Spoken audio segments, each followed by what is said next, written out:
Hello, good afternoon, dear students and colleagues and friends. Welcome to the seminar, The Importance of European Chambers. First of all, let me thank you, our guests, for having the time to be with us today.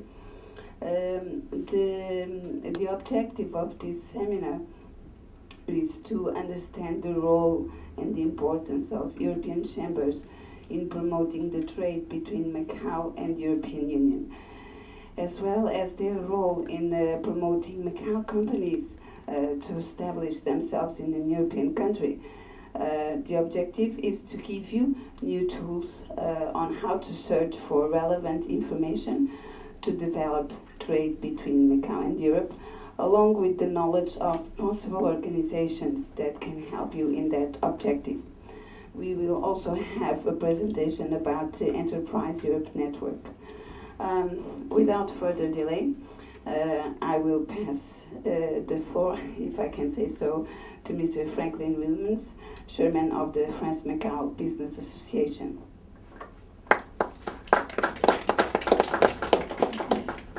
Do I need a mic, or can you hear me? Sure, we can. Okay, I like to stand up when I talk. Okay? I'm probably the one that didn't prepare much, so I will have to talk, and I want to talk a little bit with you. And I will start with one question. The first question is, who arrived in Macau during the last 3 years? Nobody? Who arrived in Macau the last 3 years? One? Only one? More? 4 months. Only one. Can I ask you, why did you come to Macau? Where did you get the informations about what is Macau, how to do it? Okay, for me, a friend who has been here introduced me. A friend? Yeah. Okay, and nobody else came to Macau? Yes, Lorca. You? 4 months ago. 4 months? Yes. Ah, yeah, within 3 years, okay. As exchange student, I applied for one scholarship in Brazil, and Yes. I won, and so I'm here. Okay, and where did you get informations about what is Macau, how to apply for your documentations, and all these kind of things? By my university, my home By the university. university. Okay, why I'm asking this question is because this is quite usual. At least all of us have at minimum 2 or 3 networks, which are normal. One is always friends, colleagues of the university, or family, and these are normally the first places where we search for information, where we search for ways how to do things. But I have to say that at least my professional experience, and I just to say very briefly, I've studied engineering, and afterwards I've studied accounting, finance, economy, and management. And in all my studies, never, ever somebody explained to me the importance of networks. You know, what for are networks, and what are networks? You know? Networks are basically connections with other people that allow you to get, let's say, open doors, to get relevant information, and to allow you to understand things which you probably will not necessarily find in the books or in your class. And now I will have another question. Who has Facebook? Facebook? Facebook, yeah. Who is in Facebook? You don't have Facebook? Yeah. Everyone. No, but who is not in Facebook or any of these new tools? Everybody has Facebook or LinkedIn or whatever. Okay, this is also something very interesting, because this is absolutely something new in the in what we are seeing, is that nowadays social networks are being renewed, and the ones who understood this and created Facebook is the one that understood the importance of these kind of networks. In networks like Facebook, you normally can you normally can search for or ask information or ask opinions to your friends or to whatever one is connected to this network. And why I'm introducing this Because actually what we are talking about is an association like the French Macao Business Association is basically a network. Okay. So let me explain very briefly what is this association for and what can it do and how it can help. The creation, in the case of Macao, French Macao Business Association has been created already around 3 years ago. And it has been created with the support of two organizations. One is the French consulate and the other is the Macao IB. The interest of both these organizations is to promote trade. Why is it interesting to promote trade? Because in the exchanges of goods or services or ideas, everybody should let's say should win in this relationship. So when we created this France Macao Business Association, our main goal was to promote trade. So what is the kind of things that can do such an association? When somebody arrives, and I asked the question at the beginning, somebody that comes from Macao, the first thing when you arrive here, you try to understand what's going on, how to do things, and even the most simple things. And where do you try to search? Normally you would do it with your colleagues, but you may also immediately go to your, let's say, people from the same place where you arrived from. If you are Brazilian, you will try to connect with Brazilian people. If you are from, where are you from? From Nigeria. Nigeria, you will try to connect with Nigeria people. And why? Because they will tell you more or less, oh, don't do this, and the do's and the don'ts, the cultural background, something you don't normally find in books or in the internet. And the French Macao Association is a little bit that, if there is a businessman coming to Macao and he wants to make business in Macao, okay, he will have available all what is in the internet, the economy about Macao, all what you find in terms of the procedures on how to establish a company. It's simply go to the EPIM website and you will find most of these informations. But from there to the practicality, there you want to share experience, and then you will come and we will try to find somebody that say, okay, you are already in Macao so long. How is Macao? How do you do businesses? How do you establish a company? What are the difficulties? Who I should contact for that? How can I talk to the government? How can I talk to which other companies can provide me this and this services? And that's a little bit the idea of having this association. Basically, it's to try to help companies that are, for example, French companies that arrive in Macao, so that the people that are already established here can provide them their help. It goes from simple things as finding a translator, When you arrive in a place and you say, okay, they ask me so many documents, I need to translate it to Portuguese or Chinese. Who can do that? Okay, for this type of things, very simple. Already the associations can help. So that's one thing that the association does, which is mainly to say helping companies to establish business in Macao. And of course we do it from the French perspective, helping mainly French companies to do business in Macao. I'm sorry about that, I will turn it off. Second thing is really networking. We do quite a lot of events. In events, sometimes we try to find any theme that may be of interest of people, and then we will bring a speaker, he will give a speech, but the objective is not only to listen to the speech, it's also exactly, again, networking, it's connecting people. So in such events, you can have the opportunity to meet, for example, if it would be talking about our association, you can meet people from the luxury business or the restaurants business or infrastructure. And that's the interest. If somebody wants to get connected to this kind of people, well, it's good to go to this kind of associations. So there's a second thing that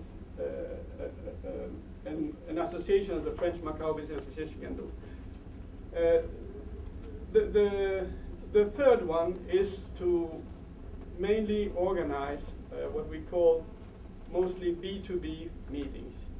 B2B meetings, it can be either because somebody from Macao is looking for a supplier or a franchise of a certain brand or a certain area, or somebody from France wants to introduce a certain brand or services, etc., and wants to get contacted with people from companies, local companies that can match this interest. And that's what we call B2B matching. So okay, because if somebody that is not in the local market may not have the connections, so to have and to know really the name of the companies that can provide such a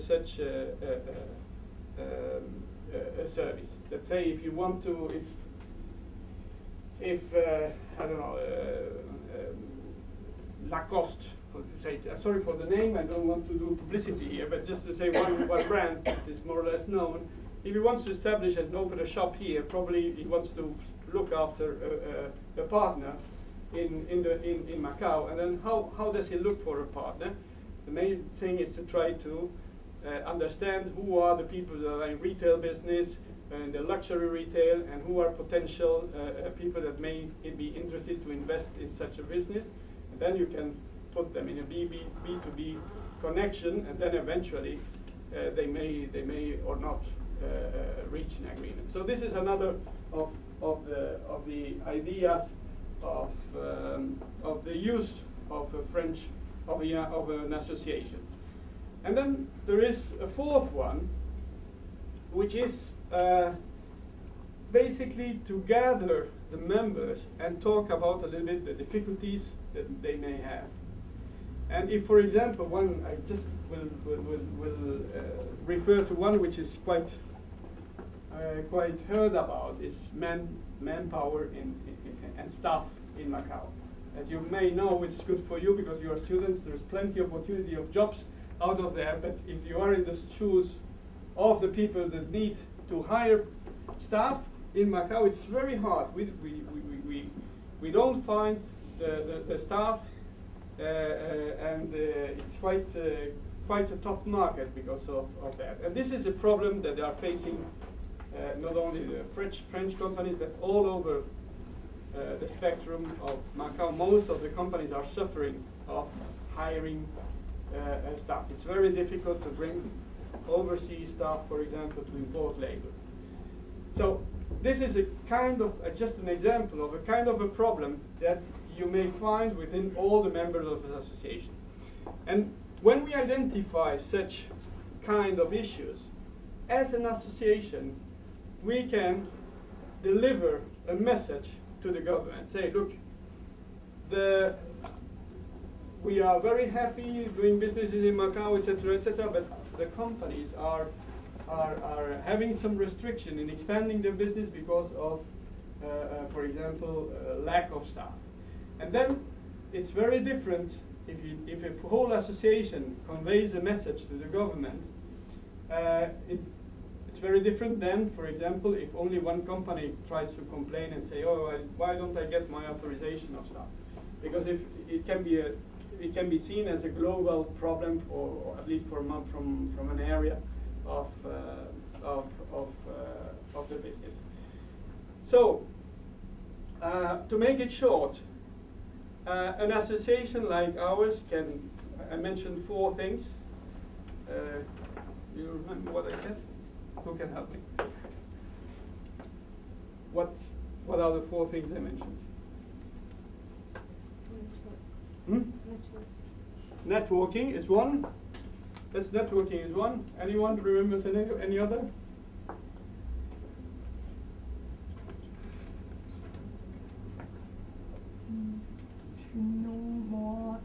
information about Macao?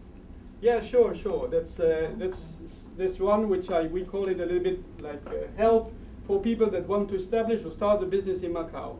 Yes, that's the second one. Anything else? B2B. B2B, yes, thank you. B2B, this is the third thing that is interesting and an association can help to let's say, connect companies or investors. And the fourth one? Find a partner.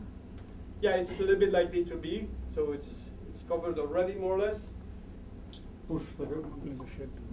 Push the government. Yeah, push the government. You know, this is convey messages. Some people call it lobby.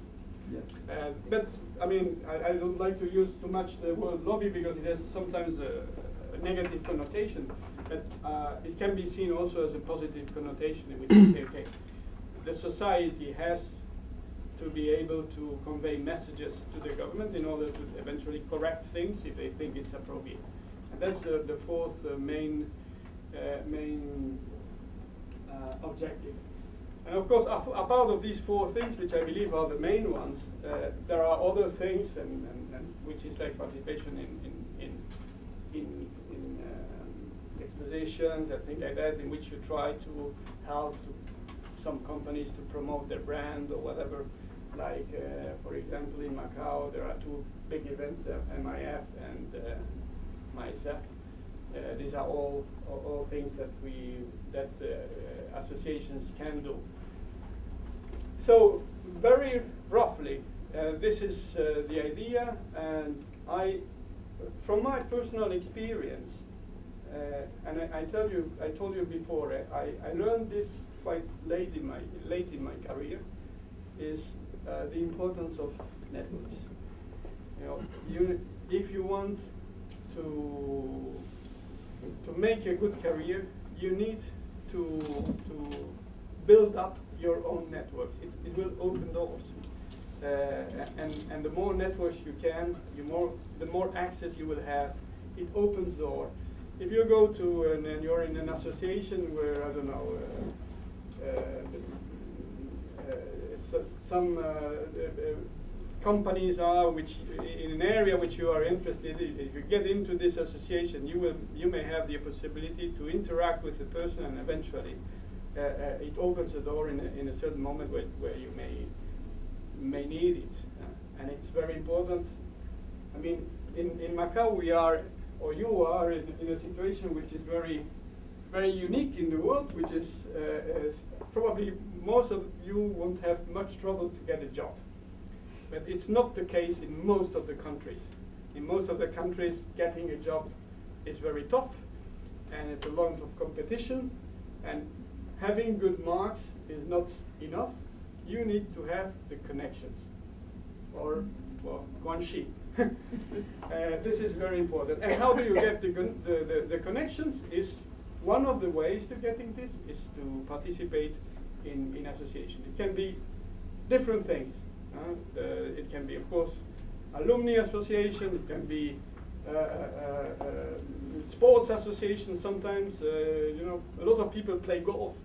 You know, they don't care about golf, but they play golf because they know that the people they want to do business with are playing golf. You know, it's another way, and an association which is more related to one specific country can also help in certain areas. So, okay, that's a little bit. I don't know if my time is gone already. This is the message that I wanted to convey. So, at least I would be very happy if you leave this room with one idea in mind. Invest time in building up your networks. It will pay off in the future, I can tell you. That's only one message. You don't need to sign up in the French Business Association. Of course, you're welcome because it's open to everybody. But that's not the idea. I mean, the idea for me, what is important for your future is to look at which associations or which organization you may be interested, or networks, which are, a lot of them are even informal. You may be interested to join and to interact and to learn how to to connect with people. Connecting with people is, and for us also you cannot be very shy. Okay, so that's a little bit. If you get this message from me, I would be very happy. So I think that's my part, and I don't know if there will be question and answer at the end, I suppose. Or I suppose at the end we will do some question and answers. Okay, thank you. Okay, thank you. Thank you so much for your presentation. Very useful tips for our students. And now I would ask Mrs. Veronica Lorca, Project Director of the European Union Business Information Program of the European Chamber of Commerce in Hong Kong, to tell us a little bit about your chamber. Okay, well, thank you and good afternoon, everyone. If his message was about network, then my message would be about thinking global. Like in this century, like one of the words that we have seen everywhere is globalization, right? Like companies, they have been going global, economies are going global. You cannot think in terms of one country anymore. So for example, if you look at Europe now, you see the big crisis in Greece, and you might think, okay, Greece is affected, but actually Germany, which is an economy that is working very well, is affected almost a lot because of Greece, because they have a lot of investments in Greece as well. So it means that you have to think European. You have to think global. So last year in Hong Kong and also in Macao, we had the visit of Romano Prodi. He was president of the European Commission. And he gave an excellent speech in one of the events we did in Hong Kong. And his message was, there is no way that we cannot go global. You have like the big players nowadays. You have the US, you have China, which is a monster, but you have these all emerging economies. You have Brazil, you have India, you even have countries like Vietnam, which with like 80 million people, which is more already than Germany and Spain combined. So you have to think global. So if you have to think global, then it means that on the side of these kind of chambers, which are extremely useful, you need to have European chambers that can put together the interests of all these chambers. For example, Franklin was just mentioning the problem in Macau of labor, of hiring staff. This is a problem that is common to the French, but also to the Portuguese, to the Spanish, to the Italian community. And of course, if you're going to lobby to the government, it's extremely effective to have the French talking to the government, but also a pan-European organization saying, okay, this is true, but it's not only a problem that affects their community, it affects all these other people. And it does make a difference, honestly, because if you take a population of, I'm Spanish, so I would say Spain, 40 million, is not the same as talking for 500 million people, which is now the total of the EU. So really, it does make a big difference. So this is my introduction about the European Chamber of Commerce in Hong Kong. It was actually created because of this. In Hong Kong, we have traditional chambers that have been there for many years. For example, the Swedish, they have been there for 25 years. The British, they have been there even for longer. And they're extremely strong. But you're, of course, stronger if you're playing in, if you have a pan-European voice. So that's why a few years ago, these different chambers, they decided to get together and create this organization, which is the European Chamber of Commerce. So in Hong Kong, we have a total of 12 chambers of commerce. So you might wonder why not 27 if there are 27 states in the EU. Basically because all these states, they don't have a chamber in Hong Kong. Many of them, especially the new countries that joined the EU recently, they do not have a chamber. So that's why we have 12. We have the Italians, the Scandinavian countries, Belgium and Luxembourg, the Mediterranean countries. So everyone is welcome to join, and we hope that step by step we will be able to increase. On the other hand, last year we started opening up as well to Macao chambers. So the first one to open was the Portuguese Chamber of Commerce. And so now inside this European chamber we have the Hong Kong matters, and we have also the Macanese issues. So we have like two different committees.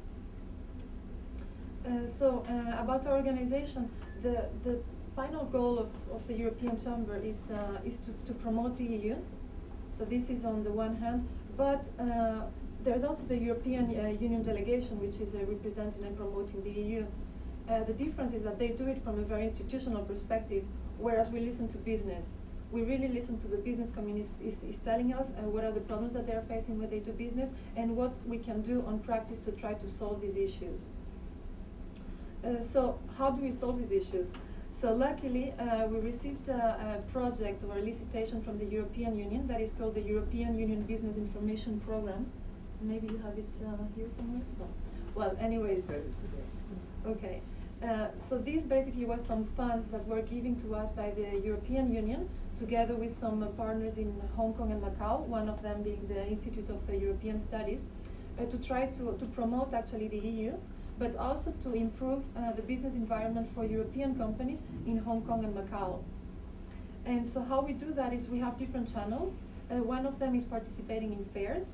So for example, Franklin mentioned about the MIF, which is the Macau International Fair, or the MIECF, which is the Environmental Fair. So we have funds participating in these fairs and having European pavilions in which the different European companies, for example in environment, they are able to have like a little booth in which they are going to be able to showcase their products. So this of course is sponsored by the EU and therefore is much cheaper. So if you're working in one of these companies and you want to do some network, which is very important, or you want to test the ground to see what sort of business opportunities you have here, you should check out always what the chambers can offer to you. Sometimes we are able to offer things that people they don't imagine, and things actually for free as well, with a lot of value in return. So for example, I was mentioning now about the Macau Environmental Fair.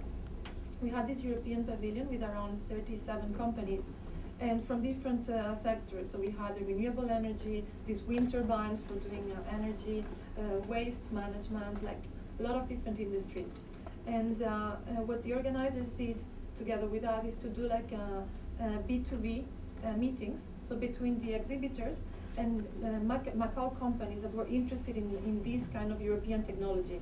So either for buying or for doing like some joint venture operation, or just to see what kind of cooperation they could be. So one of these B2B meetings that worked very well was an Austrian company in the waste management. They met one of the big hotels here. I think it was the Venetian actually.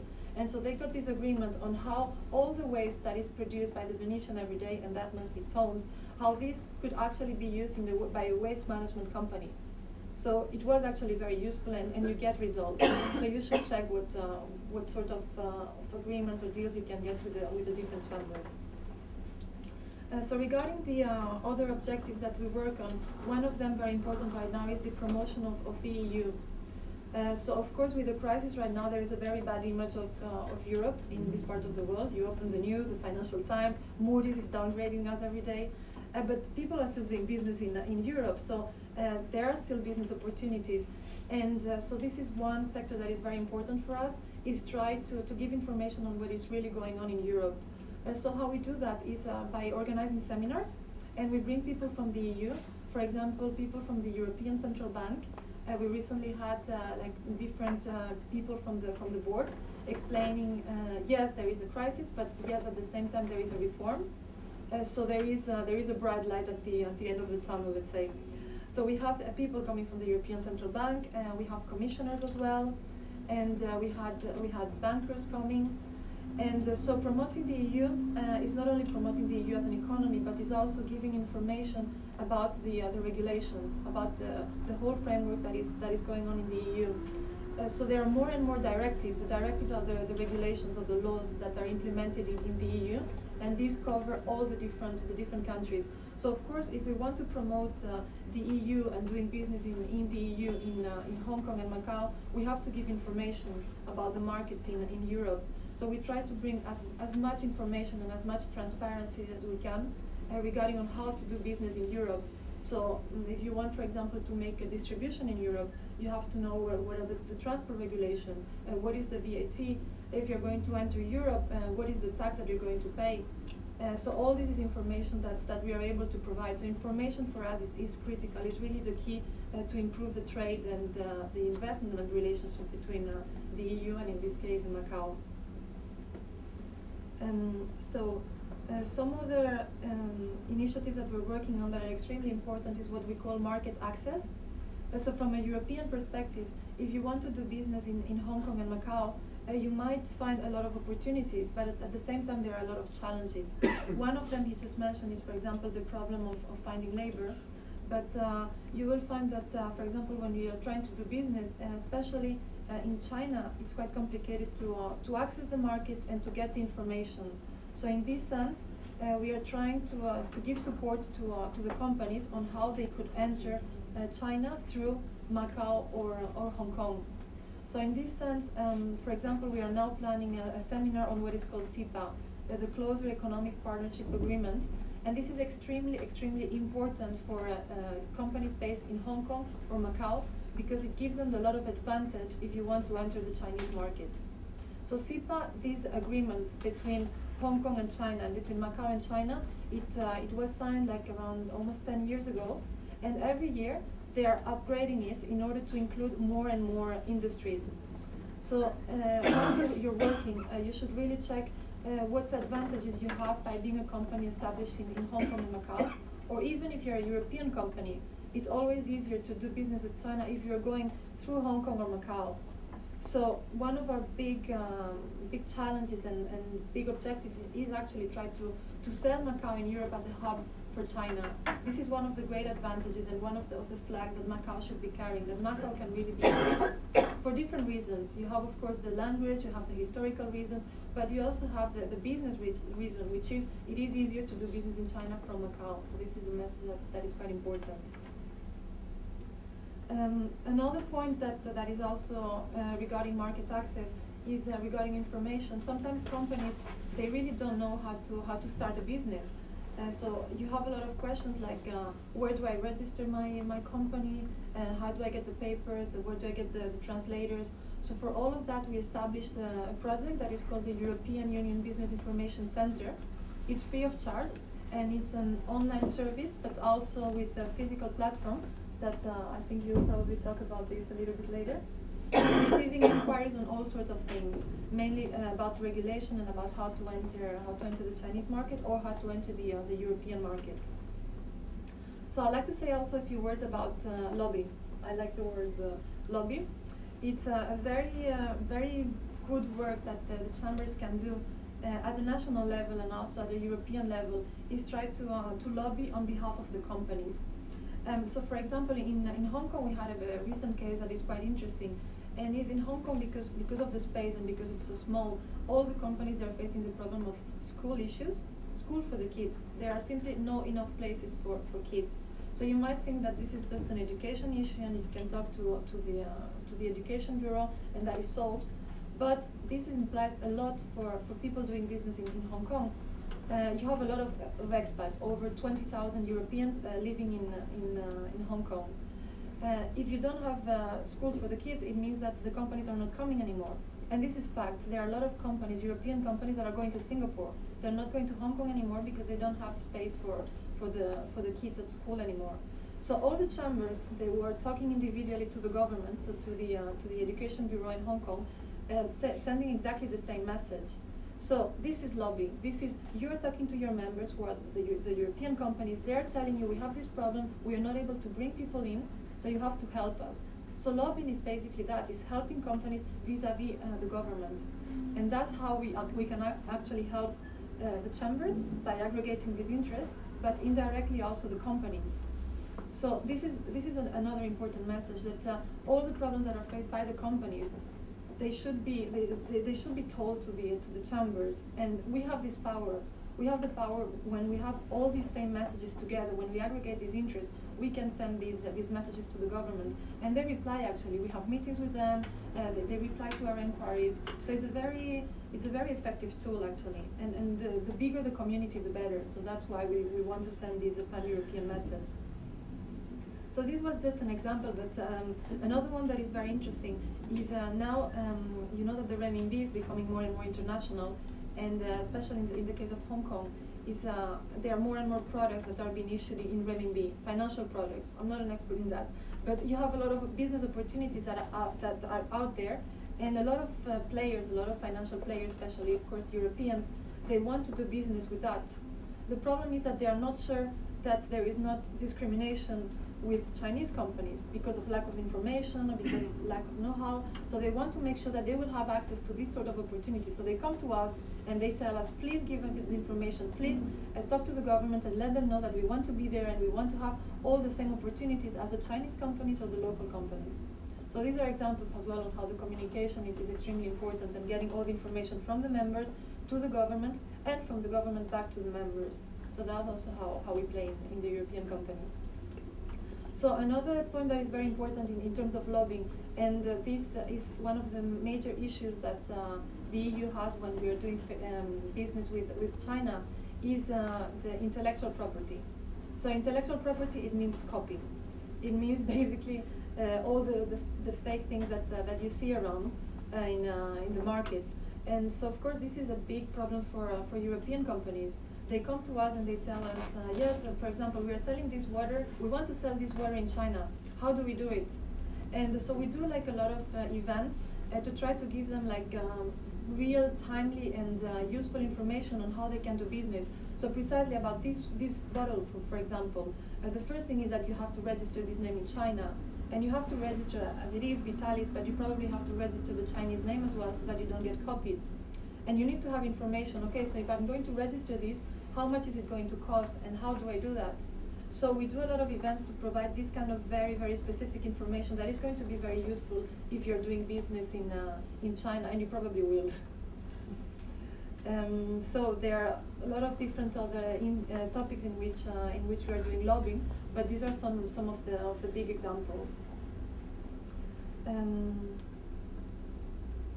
Yes, so last thing that I wanted to mention is about the importance of Macao as an environmental showcase for China, and how we from the European Chamber, we are trying to promote that.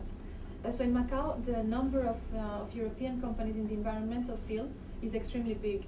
You have water companies, you have electricity, renewable energy, we have green transportation. So all these sectors are extremely important, and what we are trying to do is to sell Macao to European companies as this kind of platform for environment. So we are doing this through fairs, we are doing this through seminars, and through a lot of debates. So just to give you a last example, recently with Macao business, yes, we did an event that was a debate about the green transportation in this region, in the Pearl Delta. And it was very interesting because Macao is trying to establish itself as a platform for electric vehicles, for example, but there is infrastructure missing. So if you want really to have opportunities here, and if European companies they want to be present, first of all, we will have to have this infrastructure. So there as well, we were trying to lobby vis-a-vis Macao government, telling them, okay, there is plenty of opportunity here, but companies, European companies, they will only come once they have these spaces, once they have this whole infrastructure. So this again was one message that we were trying to send in order to increase the trade between both regions. Yeah. So with this, and my message at the beginning is that you have to think global and you have to think all the options. You have the national options, but you also have the global options. And so this is the message that I would like you to keep today.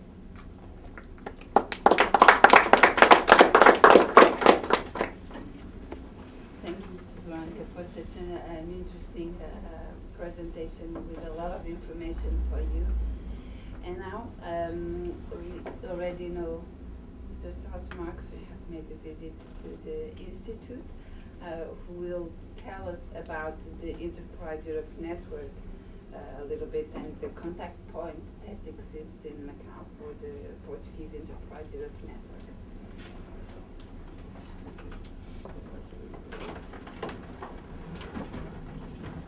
Well, thank you very much.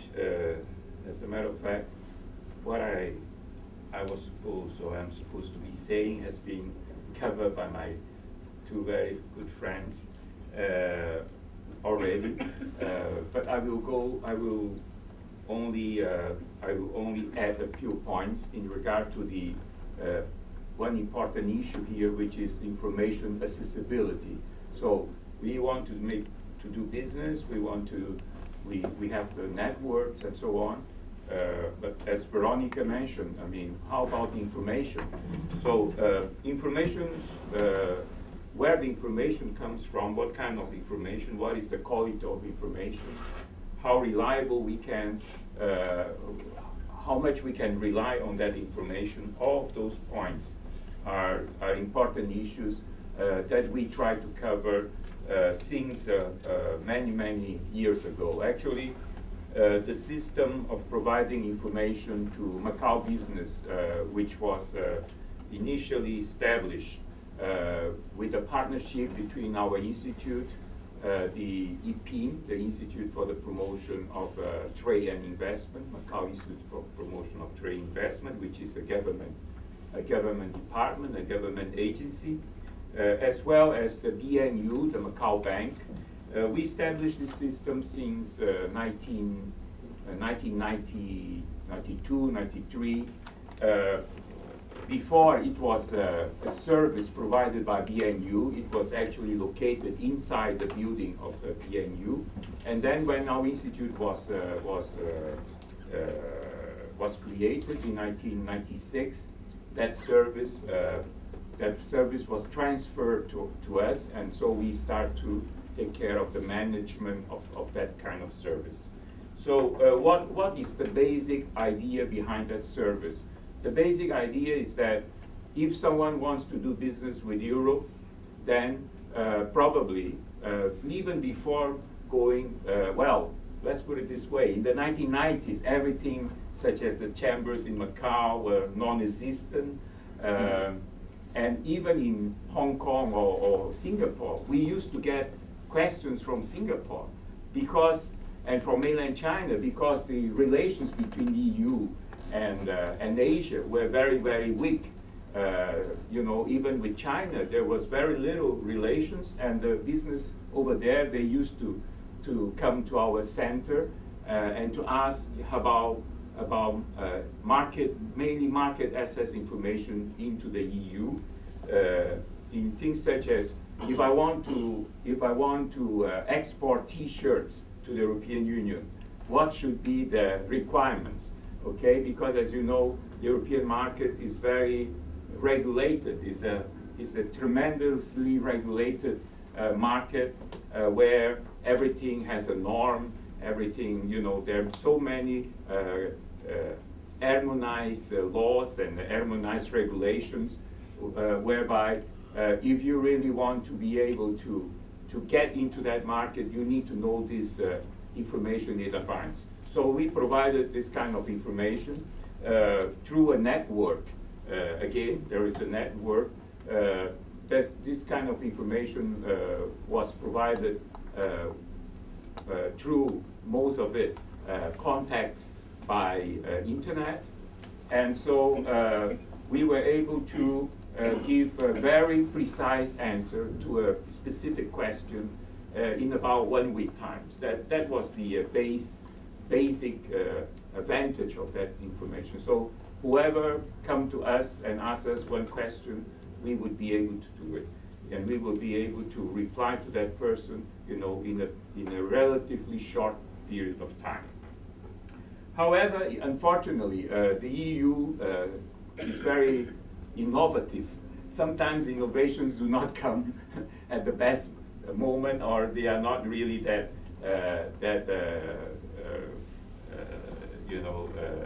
efficient. And so this service that we used to provide, called the EIC, European Information Center, the network of the EIC, ended in about 3 years ago, 3 or 4 years ago. So all in a sudden, we were informed there's no more, you know, EIC network, and so we had to accommodate to the new instructions given by the European Commission, and those new instructions were that the network was replaced by another one called the European Enterprise Network. And then to access to the same kind of information, we had to go through Portugal. We had to go through a kind of contact within the European Union, and so we had no choice. We had to do it. We negotiated a deal with the Portuguese institution, which cares for the small and medium-sized enterprises, and start providing again, continuously this kind of service. However, the efficiency, unfortunately, is not the same as before. We cannot have direct access to the database. Before we have a call and we had direct access to the database of the European Commission, but now we do not have that direct access anymore. So we have to go through the Portuguese intermediary.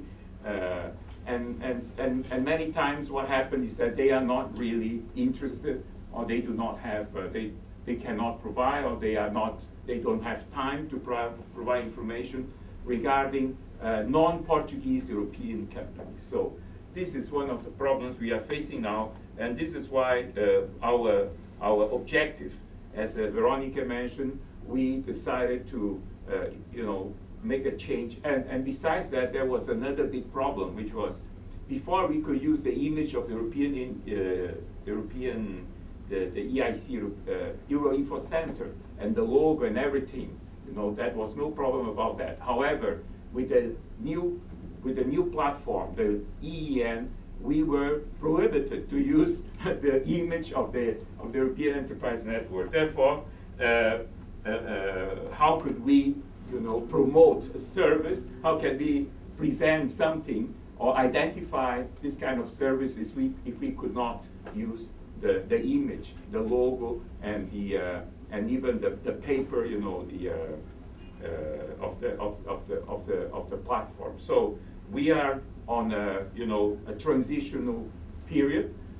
We renegotiate the agreement with the European Enterprise Network in Portugal. So this agreement is still on, and we can still use the system. However, what we are doing now with the European Union Business Information Program is to build up a local provider, service provider, which is called the European Union Business Information Center, EUBIC, and we hope that within the time frame of the European Union Business Information Program, which goes until 2012, that we will be able to set up a local service provider, which will still be linked to the European Union, network, but that will have our own image, our own presence in Macau and in Hong Kong. So this will be, the future of this project, which is to create for Macau and Hong Kong a local service provider that will be able to give this kind of service to the companies that want to establish or have business with Europe, and also the other way around, because one of the important aspects is that we will be able to provide information also regarding how to do business in Macau and as well as in Hong Kong. So and I hope that this will happen sometime in the future, the Macau chambers are able to create a platform, pan-European chamber, which could be called European Union Macau Chamber of Commerce or something like that. Then we would put our resources, we are willing to put our resources into the hands of the chambers so that they can make the most out of this kind of service, because at the end of the day, this is business, and we are not really 100% business. We want to do our best, but we are not we are, first of all, we are institution of for academic learning and training and so on. And although we have our experience in doing this kind of work, however, the network, the people who will come for this kind of information and who will seek this kind of information will first and foremost be people which are linked to business and which will be probably the natural users of a service provided by an European Chamber of Commerce. So this is all I have to say. Thank you very much. Thank you.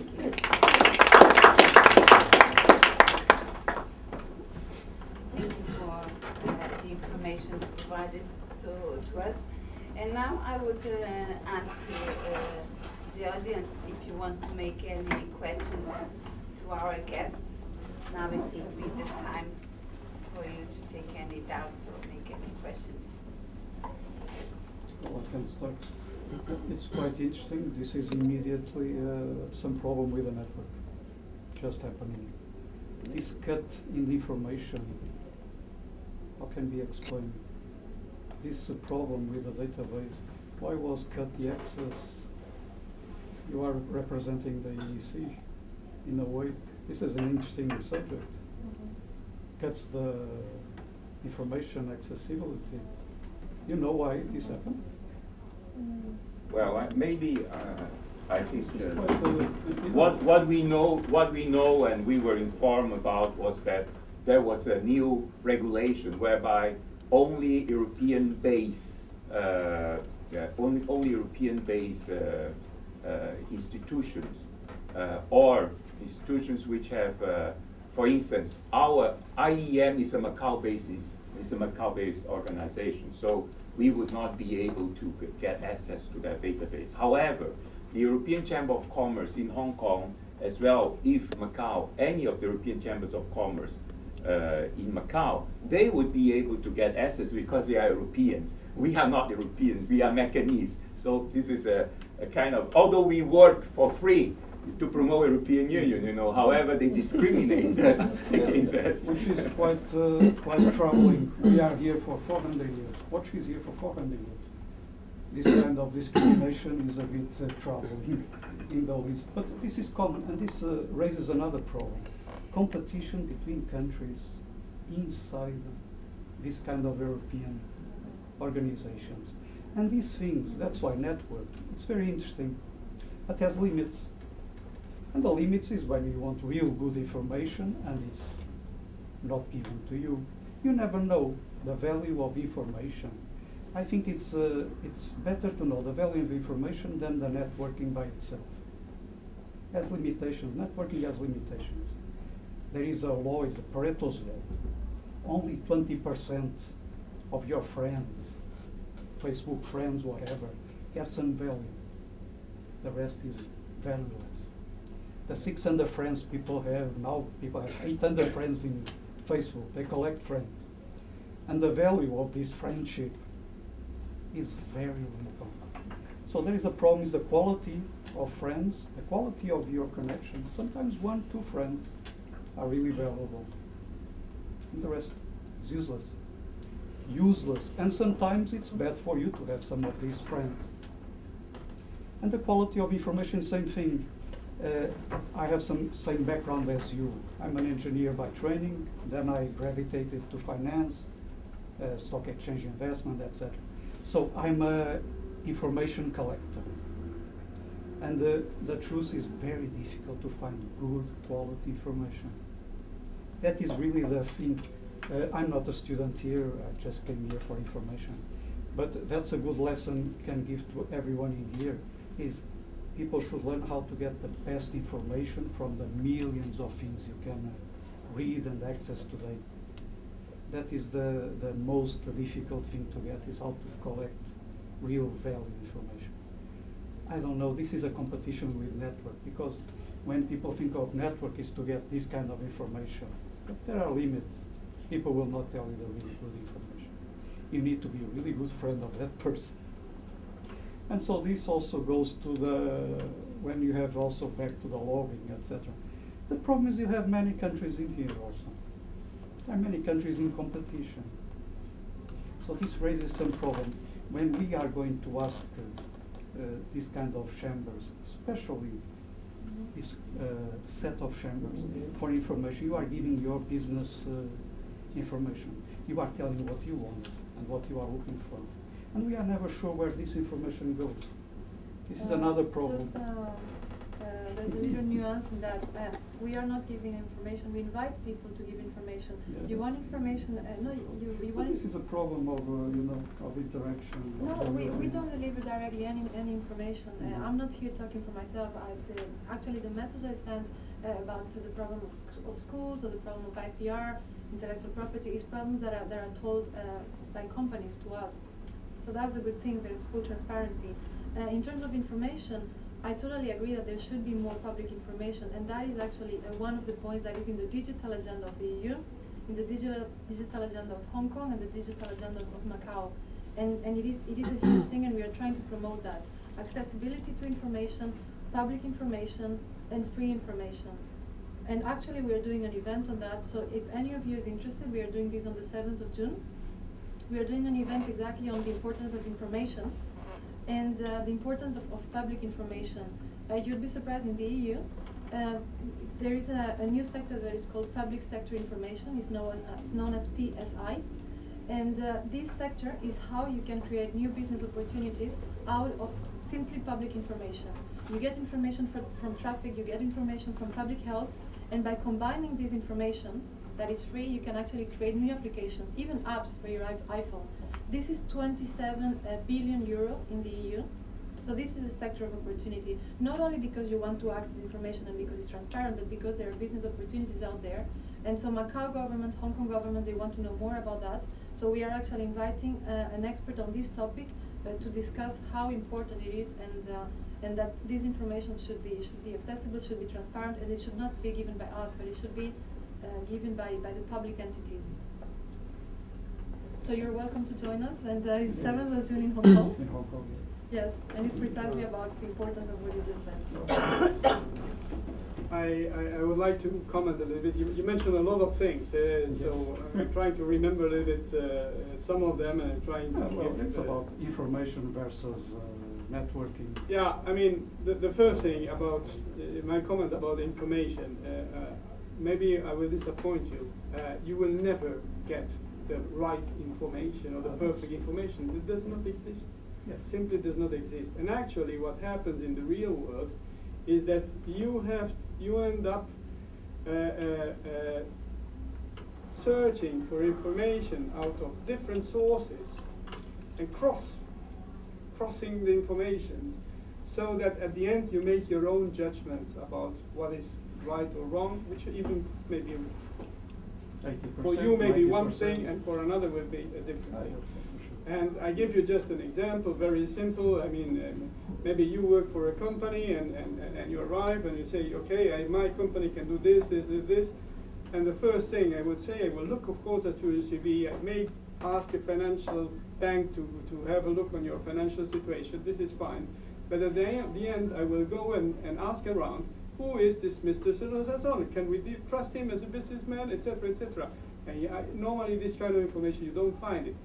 So what I want to say about that is that, first of all, you are right in the sense that it's very difficult to get the real information that is reliable, etc. And it's very difficult, and you have, the only way I can tell you is to try to search on different sources. Don't trust only one, because the risk is too high. And in this sense, for sure, networking does not mean that all your 600 contacts you may have are all useful, but they open doors. You know, at a certain moment you can just see, okay, you know, I have this and this, and you remember that you met a guy that was in the same business, and you would be amazed. Most of the cases, at least in my experiences, rarely you receive a no as when you ask somebody something. Of course, sometimes people will tell you, "I'm sorry, I don't have time," etc. But when you approach them and ask you, "I would like to have some incredible," most of the cases you can have some hints. Of course, people will tell you only one part of what they want to tell, and you don't expect them. They give everything, all the solutions for you, because probably they don't have it, and if they have it, they will do it themselves. So, but it's very helpful, and that's a little bit my idea when I was talking about network. It's simply to have the opportunity to, well, I call it open doors, and listen and talk to people is very important when you are going to do whatever business you have. Because let's face it, if you go, and I can give you an example of Macau, it's a very good example. You go, it's a perfect word. Macau, you look, you go to EP, establish a business, you know, it's a perfect goal. Low taxes here, very easy. Now, what's the problem to do business in Macau? Protected businesses. But in theory, I mean, protected business, how can you penetrate that? Well, but in the really information that you will get in in But all for these that one, no one tells you. Ah, You have to be you here will a few tell, years. yeah, you will get this information sometimes in a lunch, and But talking that's here, one of the that. problems of Macao, you know that. You know, because protected businesses. and There are things just you cannot get inside. yeah, and I would just make a comment about competition between countries. I don't see it this way at all. It's basically, at least I'm talking from the point of view of an European. I'm not even French myself, just to have an idea. You are not French? I'm not French. You are from where? I'm Belgian. Belgium. But Yes. yeah, and I work for a It's French. like team working for. Yeah, it doesn't Paris. matter, you know. But No competition, exactly. This is really you are inside. You are yeah, spy because inside. but many of these associations That's are quite headed by interesting. Chinese people. You know, it's not a problem. How many of these associations are? That's quite- Actually, it's my incredible. predecessor was Chinese. In the French Macao Business Association. That's Doesn't like matter. the honorary consuls. Sometimes they're honorary consuls. It's the same. Lots of times they are not from. But at least from the European point of view, and maybe here I will make a comment also from what Veronica says. I really believe that Europe has a lot to offer, and it's still the largest economy in the world. You won't find many places which have an average of, let's say, almost 40,000 US dollars per capita. I mean, Europe has a lot to offer in terms of technology, knowledge, etc., and that's why trade is very interesting. Transparent and fair competition.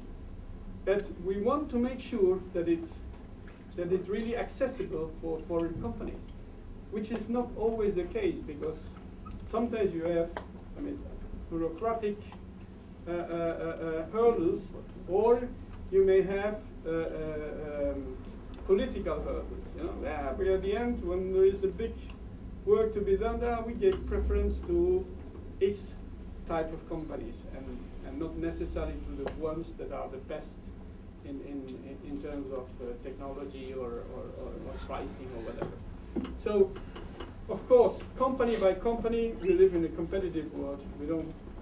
We have competition. We can have competition with Germans, with Italians, and not because we are Europeans, we are not going to compete with them. But as Europeans, or even as a chamber, we will not just say, okay, I want to defend the company X or Y. But what we can try to do is to say, sorry, we can go to the government and ask them, sorry, we want to have that European companies can have the same opportunities to do business in Macau as any else, because we have companies that have the technology, we have companies that have the capabilities, and that we require that, for example, tenders are done in a professional way, and afterwards given out in a fair and transparent way. That's a little bit what we want, and in this sense, yes, the chambers, European chamber or a country association can give the support. Mm. Just Very well. Well, let's see if there is any other questions from our students. Sometimes a bit shy. Okay, I would actually have a question. We saw how we can promote Europe, but in the sense of the France Macao Business Association, I got the idea that it was more promoting Macao for the French companies. Do you have sometimes questions from local companies to promote themselves to France? Or even if you don't usually have, would it be possible for you also to help with that? I mean, the chambers normally do this type of thing when there are mainly when if Macau wants to organize a mission and taking some Chinese or companies from Macau on a business on a trade mission to France, we normally may help on that, but it's a little bit more indirectly, because I mean, our association is based in Macau, so we know what's going on here, but we don't we were less helpful on what's going on in France and how to connect. But eventually we will probably help them to have the necessary contacts through the Trade Commission of the embassy, of the consulate. But that's normally something that we can do. And the colleague there, have a question? Just a simple question. Can our students come to your office to get more knowledge about Europe, or maybe they are given assignments and they can come to your office for information? Information about? Europe or any country from Europe, maybe for the assignments or something. For the assignment. Well, are they free to walk in and come in for inquiries? You can try. I mean, I can leave my contacts, is not a problem, or the contact of the association, and depending on what you are asking, if we can help, maybe yes. Okay, that depends a little bit on that. Also, Veronica. We do some seminars free of charge as well in Hong Kong, and we are planning to have in Macao as well, actually about the SIPA, that is extremely interesting because it's very business oriented. So this is something that could be interesting for you. Some more questions? To Mr. José, you talk about the innovations that you always have. And do you think that these innovations cause some troubles because the intention is for improve, but in a short period of time you change again, and maybe no time enough for the countries. I don't understand very well, but not enough time for adaptation, and it's already changed. Well, what happened was that the EU had two networks. One for actually innovation and technology, so to provide information, update information on innovation and technology, and the other one for trade. And they merged the two networks, maybe because of cost efficiency or something like that. And well, let's put it this way and be fair to the EU. We are a case apart in a way, right? Macau is a very special case. We are a case apart.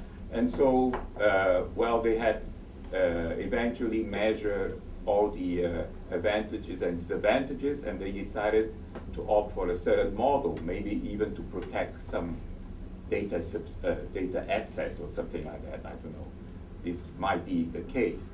And so they decided to do something like that. Well, as I say, we are trying to find a solution to that problem. I mean, it's something that we are, I would say, 90% confident that we will be able to find a good solution, and that we will continue to provide the information that is required for people who want to know more about the European market. So it's a different thing in regard to what the European chambers do, because they, as it was mentioned, they provide more the kind of information for opening a business in Macau for European companies. And what we try to provide is information for local business or business from China or even from Hong Kong if they want to access the European market. So it's a different perspective. Both of them are important because, as you know, Chinese economy is internationalizing, so now more and more people are trying to do business from China, trying to do business somewhere else, not only in the Chinese and the regional market. So I believe that this kind of service is very useful for the EU, first of all, because it's a way to attract business to the EU and eventually to attract investment. So, well, what I'm saying just is that, okay, well, there is a problem, but if there is a problem, we must find a solution. That's all. It's not a dramatic thing. We are trying to work on it. Anyone else wants to make a question? Well, then I think we have came to a conclusion. Thank you very much once again for your participation and being here with us, sharing your knowledge and the information. And now I will invite everybody to have some cookies or coffee and tea. Thank you. Thank you.